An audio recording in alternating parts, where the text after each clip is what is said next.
Bonjour à tous, bienvenue sur Archilon Model Kits. On se retrouve pour la 5e vidéo de montage du BF109 Emile. Donc j'ai déjà sorti un petit peu de matos parce que au programme de cette vidéo là, ça va être ponçage, mastic, ponçage. Ok, là on s'était retrouvé la dernière fois sur la fin de la vidéo. J'avais fini à peu près tout le montage. L'avion est en croix, hein, je le récupère. Et puis donc il est en croix. Il reste quelques pièces à poser dessus, mais là je les ai pas mis parce que c'est des petits détails par ici, par là. Je les ai pas mis parce que je voudrais avant faire un peu tout le travail de ponçage pour éviter de les bousiller avant. Donc je vais les mettre juste après. Donc voilà, sur cette vidéo là, je pense que ponçage. Là on va travailler le mastic, voir ça aussi. J'ai une petite préparation qui est en cours, qui devrait être prête demain là dans ce petit pot là. Pour faire du mastic pas cher, CF, un petit tuto de cluster que je vous indiquerai. Donc voilà, parce que c'est vrai que quand on le regarde comme ça, on se dit ouais ça va. Bon après quand on commence à regarder de plus près, il y a quand même des petits défauts là sur le dos, là il y a un creux, donc là pour moi faut mettre du mastic. Il y a aussi sur le saumon de l'aile, donc qui est un terme que j'ai appris de maître cluster. Moi j'appelais ça le bord d'attaque de l'aile, mais en fait ça s'appelle le saumon de l'aile. Alors je sais pas si vous allez bien voir à la caméra, je vais plutôt zoomer pour que vous puissiez profiter de la lumière. Alors donc je disais, ici vous voyez là, on voit la ligne sur le saumon de l'aile là, donc là elle est vraiment plus épaisse que là, etc. Donc ça va falloir masquer aussi. Et puis au niveau des plaques en dessous, là ici on voit vraiment, il y a vraiment un gros jour, et sur les deux parties ici, parce que je l'ai fait coller là sur cette partie là à l'avant, à l'arrière du coup j'ai un jour. Donc ça, là pareil on va voir, c'est là qu'on va utiliser ce petit pot là en fait. Ok, voilà pour la petite introduction sur cette vidéo. On se retrouve tout de suite et puis voilà, je vais vous montrer un petit peu ce que je compte utiliser, et puis je vais faire quelques parties avec vous, hein, mais pas tout. Je vais pas faire 20 minutes de ponçage avec vous en vidéo, mais juste montrer à chaque fois que j'utilise un des outils différents. Et puis je suis en train d'apprendre aussi à poncer, donc ça sera l'occasion de voir des erreurs ou pas quoi. Voilà, à tout de suite.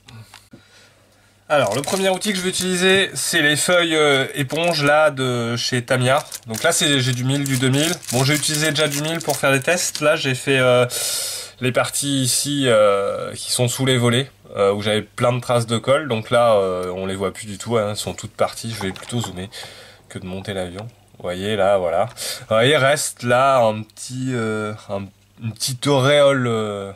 Ah, attends, j'attends le focus. Voilà. Il reste là une petite auréole blanche, mais c'est complètement lisse. Hein. Au doigt, il n'y a aucun cran, il n'y a rien. Donc je pense que ça disparaîtra au primeur. Je verrai bien, je sais pas. Mais pour moi, ça c'est ok. Et puis j'ai fait l'autre côté. Donc, ce produit-là est sympa parce que déjà c'est mou. Donc c'est facile à travailler. Vous avez une petite planche carrée comme ça. Donc il suffit avec une paire de ciseaux. Là, moi j'ai déjà taillé dedans un petit peu, mais je me coupe une petite bande en fait. Et puis avec ça, hop. C'est comme si j'avais des petits sticks. Donc je me fais un petit, pas trop gros quoi, bon, je sais pas. Je suis économiste sur les éponges Tamiya. Hop. Et voilà. J'ai mon petit rectangle de ponçage, nickel. Donc ponçage, je ponce à l'eau. Parce qu'a priori c'est quand même plus doux quoi. Donc, et puis on va essayer de venir poncer là, cette partie là. Je vais essayer de zoomer quand même un petit peu. Et puis voilà. Simplement je trempe dans l'eau et puis c'est parti. Donc j'appuie pas beaucoup, hein. Je multiplie plutôt les passages que d'appuyer plein de fois.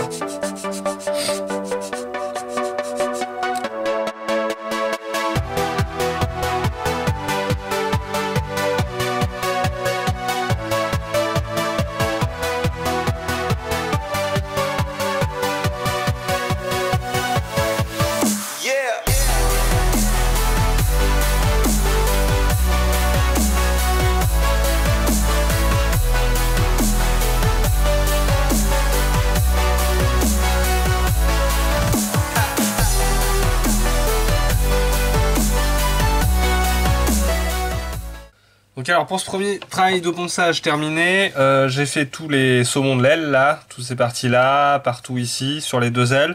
J'ai retravaillé aussi le capot qui avait souffert avec des grosses traces de colle. Donc là, on voit encore des marques, mais je pense que c'est le plastique un petit peu qui a dû fondre à cet endroit là, parce qu'en fait la pièce elle débordait là, elle n'était pas bien jointe, donc je suis obligé de la maintenir pendant que le temps que la colle prenne, et en fait la colle a coulé sur mon doigt, elle est remontée, etc.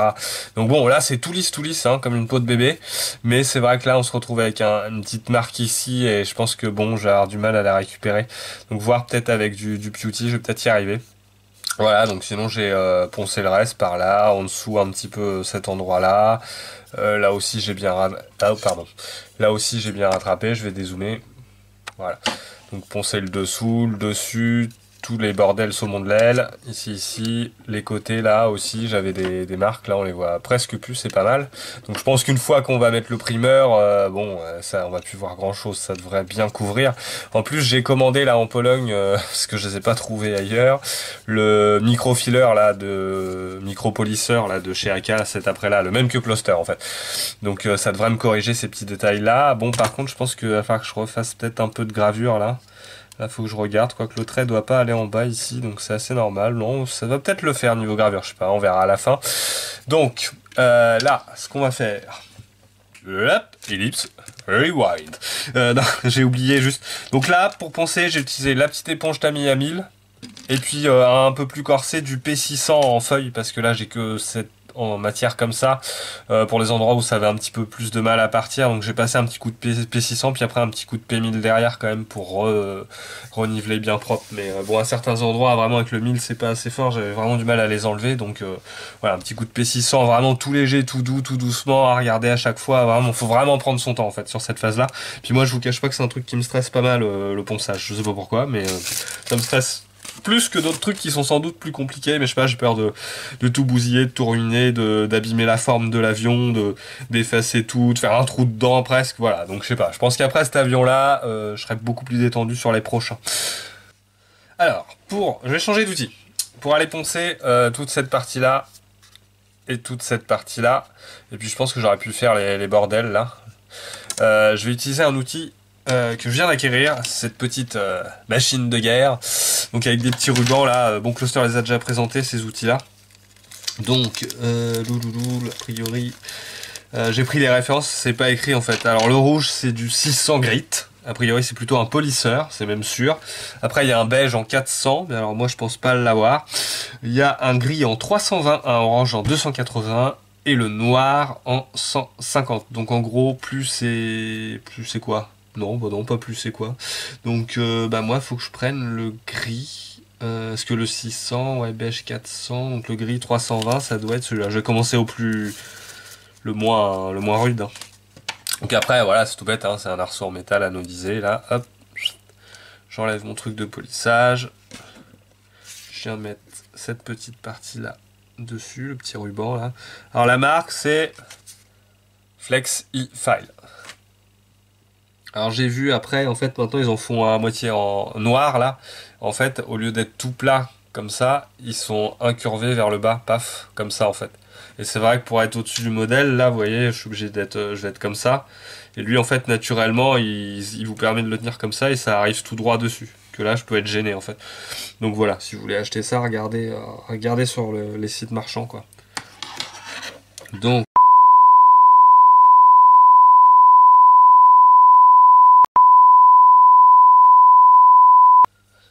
allez, magie du spectacle, j'étais parti pour mettre un gris, en fait ce sera un beige, puis en fait en regardant je pense que c'est pas du orange, ça je pense que c'est du beige, ça a l'air même moins abrasif que le gris. Donc pourquoi j'ai pas mis les beiges? Alors là je viens de me prendre la tête pendant un quart d'heure sur ce truc là, ça m'a un petit peu pris le chou. En fait vous voyez le beige là, c'est bien, on a deux anses quoi, deux anneaux, ah, vous allez pas trop voir, on a deux anneaux là, hop propre. Sur tous les gris que j'ai, on a d'un côté où j'ai bien cette saloperie d'anneau, et de l'autre côté, vous voyez, c'est complètement collé. Donc j'ai essayé avec un petit cure-dent gentiment de refaire l'anneau, en fait, bon, ça a fini par péter le truc.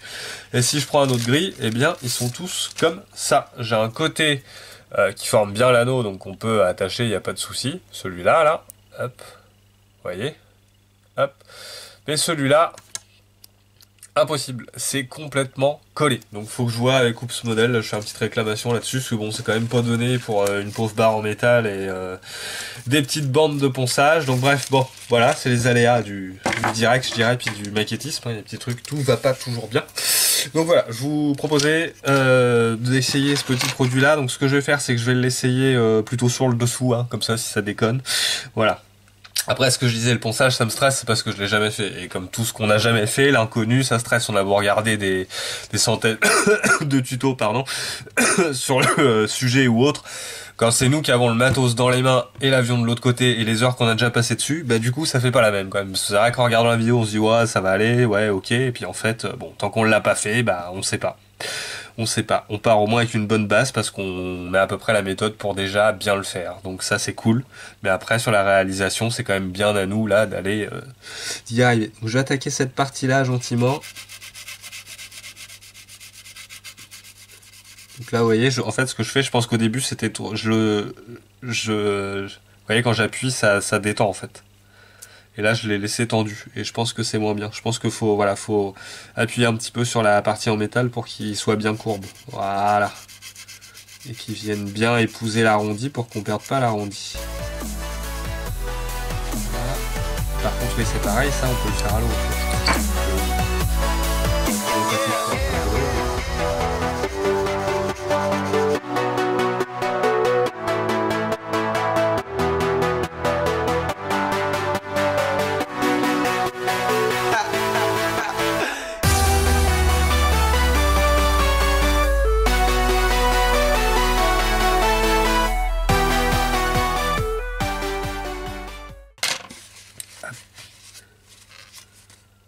Là, je vais vous montrer pendant que je suis en train de le faire, avant que j'ai fini, parce qu'il y a une petite différence. Donc c'est vrai que ça raille bien, mais là, vous voyez le trait, là, à cet endroit-là, là, au milieu, il est en train de s'effacer, en fait. On est en train de plus le voir. Et j'ai pour autant pas ruiné l'arrondi de l'avion, quoi. Mais ça, bon, j'aurais du mal à vous le montrer en vidéo, mais... Bon, ça respecte quand même bel et bien l'arrondi. Ah! Ouais, on va dézoomer un peu, voilà. Trop de zoom tue le zoom. Alors je fais une petite pause, parce qu'en fait, voilà, là à force de le faire, vous voyez, je trouvais que je voyais encore plus la démarcation. Puis si on passe un peu l'ongle, on sent qu'il y a un petit cran en fait. Et donc bon, je me suis dit, bah non, faut trouver une solution quoi. Normalement l'idée c'est de pas voir le trait.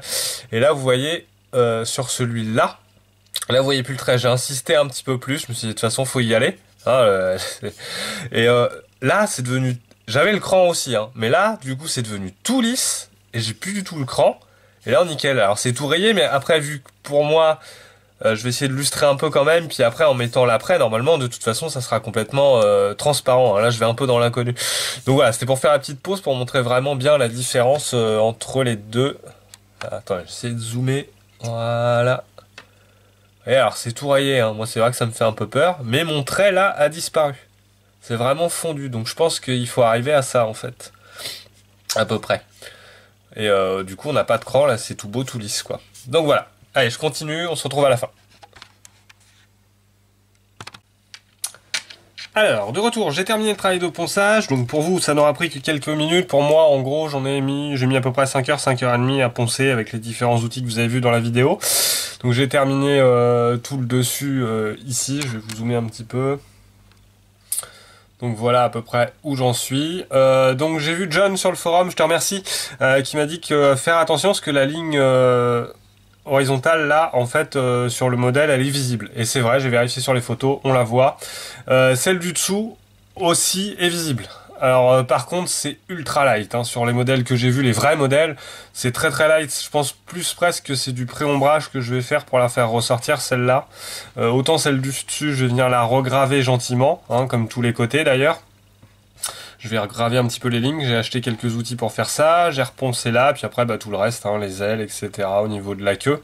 Donc maintenant l'idée ça va être de faire un petit peu de mastic. Pour ça je vais utiliser 3 produits différents. Le Mass Plastic Beauty de chez Valero, j'ai acheté ça qui est l'équivalent du milliput, donc je vous explique ça à chaque fois que je vais l'utiliser. Et là la petite mixture faite à la main avec du reste de grappe et de la colle. Donc je prépare ça et on se retrouve pour la première application avec le Beauty de Valero. Alors pour le Beauty de Valero, je vais prendre simplement un petit cure-dent pour venir l'appliquer. Je vais vous faire un zoom. Donc là, je vais venir le mettre ici, sur le dessus, il y a un micro trou. Je sais même pas si vous allez le voir. J'ai vraiment un petit creux là, à cet endroit-là. Donc je vais venir appliquer un petit peu de mastic. Donc là, j'ai mis voilà, une petite goutte, on va dire. Donc vous voyez, la viscosité, c'est mi-liquide, voilà, c'est pas non plus, ça coule pas tout seul, quoi. Hein. C'est quand même un petit peu épais comme produit. Donc je vais en prendre un petit peu. Et a priori, bon, de ce qu'on m'a dit sur le mastic, c'est pareil, c'est un peu une première pour moi. Faut pas mal tartouiller, quoi. Faut pas hésiter à en mettre un petit peu, mais alors là, j'aurais quand même, parce que plus je vais en mettre, plus je vais avoir à poncer. Donc c'est vrai que l'idée, peut-être pas quand même d'en mettre 15 tonnes. Mais suffisamment pour que ça rentre et que ça couvre. On va venir reponcer après, donc j'ai laissé une petite épaisseur. Hein. Parce que là, je sais pas trop comment ça sèche. Donc on verra au ponçage ce que ça donne, c'est bien efficace. Hop, on va passer à ça. Alors ça, c'est du fait maison. Qu'est-ce que c'est en fait? C'est des petits restes de grappes comme celle-ci que je suis venu couper en plein de petits morceaux que j'ai mis dans ce pot-là. Donc j'avais à peu près ça en fait de restes de grappes et j'ai mis autant de colle Tamiya extra fine, là, la verte. Hein. Voilà, j'ai versé après cette colle là dedans. Et en laissant ça pendant 24 heures, ça bouffe complètement tout le plastique et ça vous fait une pâte comme ça en fait. Qui revient une pâte mastic. Donc c'est un peu plus épais que le Valero. Et donc l'intérêt de ça, bah déjà c'est que ça coûte pas cher, hein, parce que les restes de grappes comme ça, au lieu de les balancer, bah, vous pouvez les recycler, ça vous coûte juste le pot de peinture que vous mettez dedans. Et en plus, bah, si vous en faites plusieurs, ça a la couleur du modèle, quoi. Donc du coup c'est pas mal, il n'y a pas de différence de couleur. Donc pour appliquer ça, on va le touiller un peu.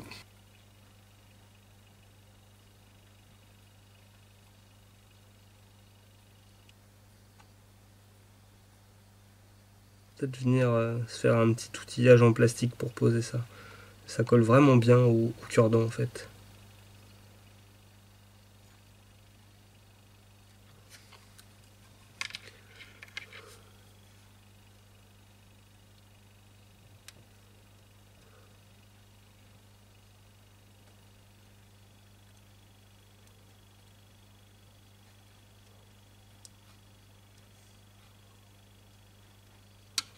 Hop. Alors on va vérifier sur le côté que ça a bien bouché. La réponse est un peu non.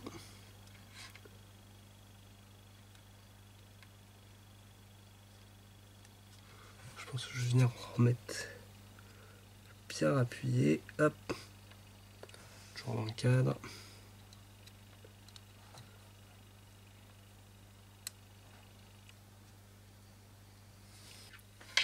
Alors le 6 milliput, donc en fait là c'est du mastic qui est quand même plus épais, l'idée c'est un peu comme de la pâte à modeler.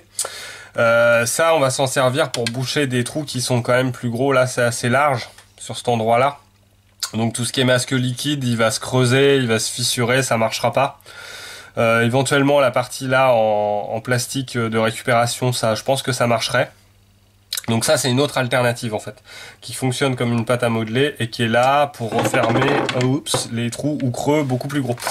Donc la marque phare a priori c'est Milliput, moi je voulais essayer une autre marque qui s'appelle Green Stuff World. Ils font plusieurs couleurs et l'idée c'est présenté comme ça en double bande.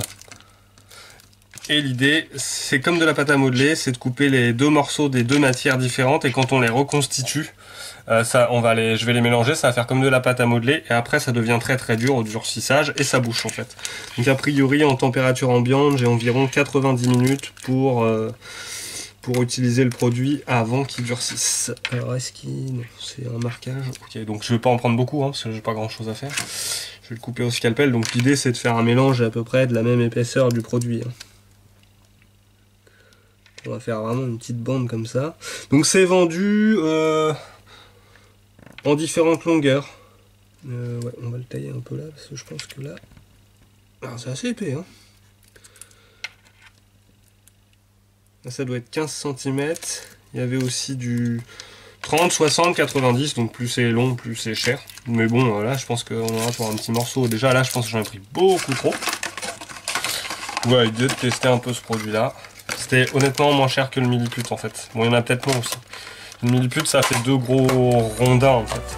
Que là, je trouvais ça sympa en bande, on coupe tout d'un coup et voilà.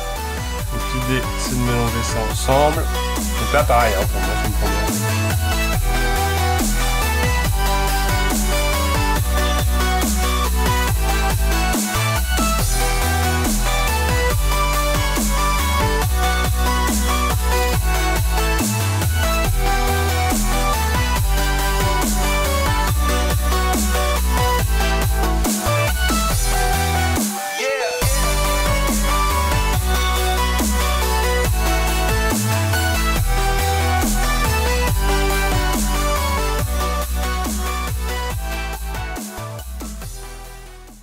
Voilà, bon, je vais m'arrêter là. Je pense que mon trou est bel et bien bouché avec tout ce que j'ai mis. Et puis bah maintenant, il n'y a plus qu'à laisser sécher, puis on verra ce que ça donne au ponçage. Alors l'heure est venue pour moi de clôturer cette petite vidéo sur un magnifique petit rayon de soleil normand. C'est très rare, ça fait 3 mois qu'on l'a pas vu le soleil. Et d'ailleurs il est déjà en train de se cacher. Voilà, c'est pour ça, c'est pas moi qui ai rajouté des lampes, hein. C'est la lumière naturelle, mais c'est assez rare chez nous. Voilà, bon bref, petit aparté météo terminé. J'ai terminé la partie ponçage des mastiques. Donc voilà, sur le dessus... c'est tout bon, c'est tout lisse. Sur le saumon de l'aile, pareil, on a bien comblé le trou. Là, le Pewty de Valero est pas mal, hein, franchement. Alors, je pense qu'il est assez fragile, faut pas trop le poncer, parce qu'il aura vite tendance à complètement disparaître. Mais du coup, il est assez fin, c'est pas mal. Franchement, je trouve ça pas mal. En dessous, donc là, au niveau du ponçage... avec l'appareil en mode colle, là, et morceaux de grappe, donc, c'est dur à... c'est dur à poncer correctement en fait, ça me laisse des marques. Alors on va voir après avec le microfiler d'Aka ce que ça va donner. Et puis là pour ce qui était du Green Stuff World, attendez, je vais zoomer un peu. Donc on est bien bouché, hein. Par contre ça fait pas un truc super régulier, mais bon ça va. Et donc il y en avait là sur toute cette partie là, je suis venu la gratter gentiment avec un petit scalpel en fait, hein. J'ai enlevé les parties tranquillement, clac, au scalpel pour laisser que la petite rainure. D'accord, donc niveau ponçage, je vais m'arrêter ici. Donc moi en fait, faut savoir que quand je travaille en même temps, je vais faire le montage entre deux, pendant que ça sèche ou autre. Donc là, je sais que je suis déjà à 21 minutes avant toute ma petite discussion de là. Donc je vais clôturer cette vidéo 5 ici, hein, donc on n'en est toujours pas à l'après. Au primeur, prochaine vidéo donc dans la 6 que je vais commencer tout de suite, je vais regravurer les lignes qui manquent là avec l'outil de chez Trompeter, puis une petite astuce que m'a donné Closter. Et puis d'un autre côté, moi j'ai sorti toutes mes pièces en plastique qui sont dans ce petit bac là, j'ai tout dégrappé, limé, poncé, donc tout est prêt. Je vais préparer ça aussi, parce que comme ça tout va recevoir un coup de primeur en même temps que l'avion. Et puis mon petit personnage, pareil, il est arrivé sur un petit bouchon. J'ai commencé à enlever un petit peu les lignes. Alors après, bon honnêtement le moulage il est assez grossier là chez Tamiya, donc ça va être dur de faire une merveille. Mais sur l'arrière de la tête, là, je sais pas si vous allez le voir à la caméra, mais c'est un petit peu grossier quoi, c'est pas fin. Donc il y a des lignes partout, j'en ai enlevé un maximum. Là vous voyez, on la voit encore un peu sur le bras là. Mais sinon je vais lui arracher le bras à force à ce pauvre bonhomme. Donc je vais avoir ce sujet là à faire aussi, donc je pense que je vais le traiter dans une vidéo à part lui. En fait je ferai un petit montage spécial pour lui, ce sera une vidéo assez courte. Et puis bah voilà, hein, donc on se retrouve très très vite pour la partie regravurage des lignes. Puis je pense que dans cette vidéo aussi, là cette fois on aura le primeur, je le reçois, on est dimanche, je le reçois lundi. Il me reste à tous vous remercier infiniment pour votre soutien, c'est génial, je viens de passer le cap des 250 abonnés, c'est la fête, c'est super. Donc voilà, merci encore à tous, merci pour les commentaires, merci pour tous vos conseils, ça fait plaisir, et on se revoit très vite, portez-vous bien.